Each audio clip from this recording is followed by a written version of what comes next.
కాకినాడ జిల్లా శంఖవరం మండలం సిద్దివారపాలెం గ్రామంలో ఆంధ్ర శబరిమల అయ్యప్ప స్వామిని పెనుకొండ వాసవి కన్యక పరమేశ్వరి క్షేత్ర పీఠాధిపతి ప్రజ్ఞానంద సరస్వతి దర్శించుకున్నారు.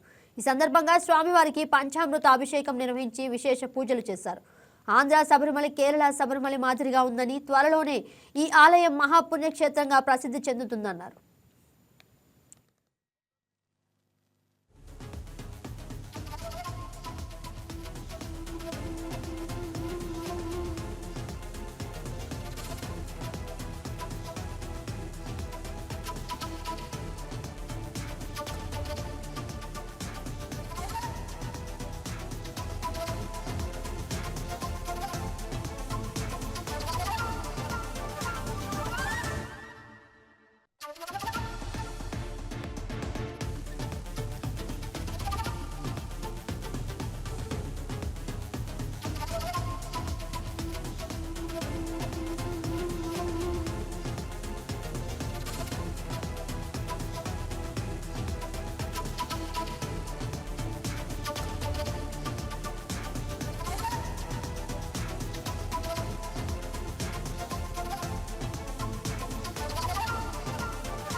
ఈ వీడియో మీకు నచ్చినట్లయితే లైక్ కొట్టి షేర్ చేసి వైకే టీవీని సబ్స్క్రైబ్ చేసుకోండి.